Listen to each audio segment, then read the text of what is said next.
This media is brought to you by Polyscope.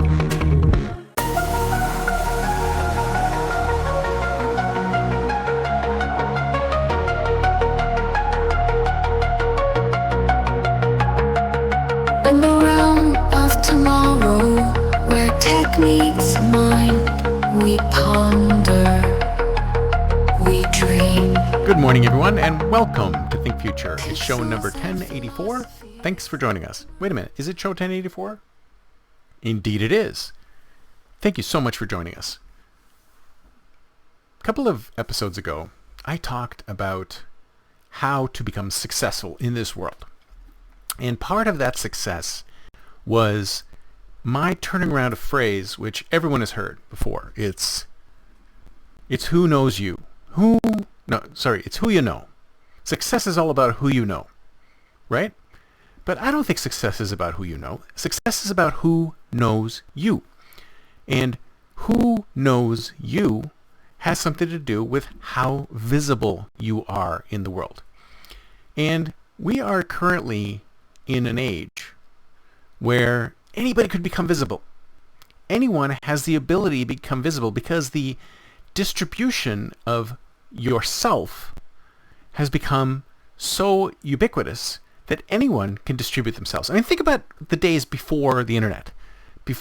Some of you weren't even born before the internet, so you can't even understand the days before the internet. But in the days before the internet, information dissemination was held by very few sources. There was radio, there was television, there was movies, and newspapers. And the thing is that in order to be able to get into radio, television, newspapers, or say books, or as a writer, that's also another way of disseminating yourself, there were high hurdles.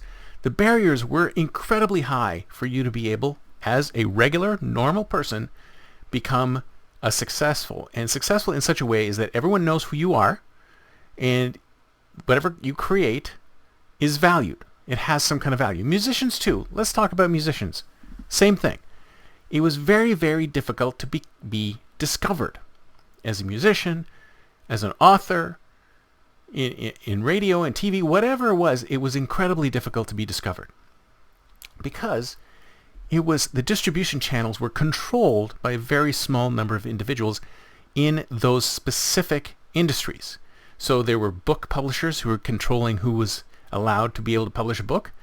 There were music promoters who were not promoters, music managers, whatever the term is, I don't know what it is, who were determining what musicians would be posted, what newspaper articles would be written.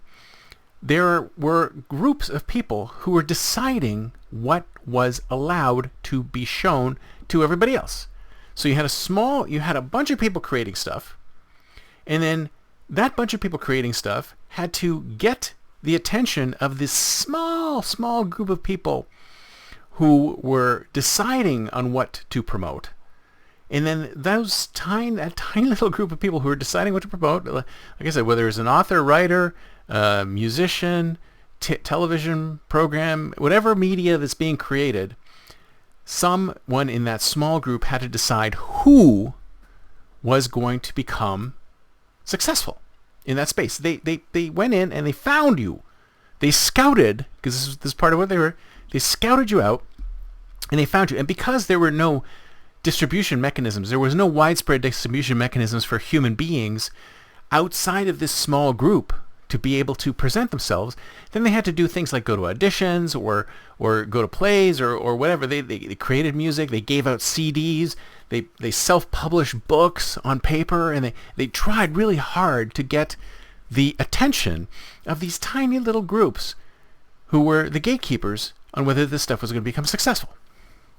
And then we fast forward to today where we have the internet. And the internet has basically become the distribution mechanism for everyone. Everyone, anywhere, no matter what their skill level, no matter what their talent level is now able to distribute their content in such a way that someone anywhere else on the internet would be able to look at it and go, yeah, that looks really interesting. And not only are these small groups of individuals who are able to take things and make them super successful. I mean, think about something like American Idol, or music publishers, or book publishers today. They can get to see people publish their own stuff, and then those publishers can take it and even make it even more successful. But the key difference between then and now is that this small group of individuals was deciding what was good and what got popular. And now it's the small group of individuals plus the crowd of individuals who look at something, see that it's great, and then share it with other people. So what's happened now is now we have a big distribution mechanism for getting our content out and being able for people, anybody, anywhere on the entire planet, to see what we've done. Now, problem is that we have these gatekeepers, large tech companies, social media companies, who are the ones that are filtering the data from the creators to the people who are watching the creations. And they're the ones who make the decision. So instead of this small group of individuals in each particular industry making those decisions, it's these tech companies with their algorithms making those decisions. And the thing is, with those tech companies and the algorithms making those decisions, is that the thing that makes you want to watch more of something is completely algorithmic, which means that if you do something that people want to watch more of, then those things that people want to watch more of get shared. Now, where am I going with this? You're probably saying to yourself, where are you going with this, Chris? Well, I'll tell you. So, like I said before, success is not who you know, it's who knows you. And in this world, we are living in the attention economy.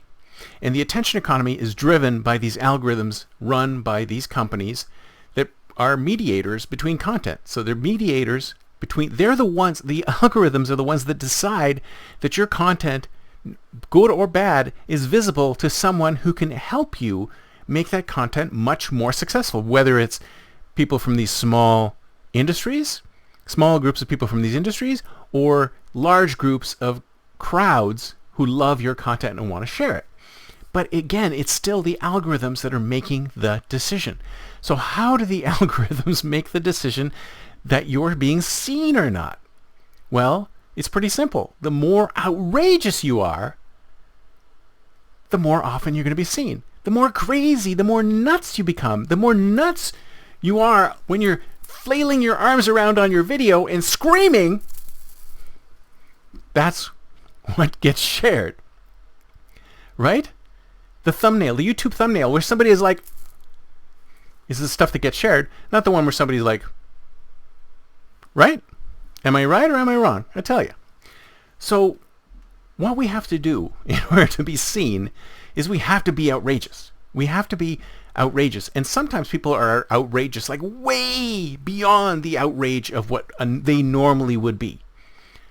But if you ask me, that's inauthentic. What we need to do is we need to be an outrageous version of ourselves. So we need to be us, but we need to be in a more outrageous version of ourselves, a more proactive version of ourselves, a more boastful version of ourselves, a version of ourselves that can get people to sit up and take notice. And not just people, algorithms. Because that's what's between us and our audiences. Algorithms. So unless we dance for the machines, and we dance outrageously for the machines, and get a ton of people watching our stuff and viewing our stuff and liking our stuff and sharing our stuff, and reposting our stuff and retweeting our stuff, then we'll be practically invisible. Unfortunately, that's the world we live in today. The good stuff, the bad stuff, whatever stuff it is, are being mediated by the algorithms. Now, if only we could get around that somehow, wouldn't it be great? That's it for me for today. See you next time, and until then, don't forget to think future.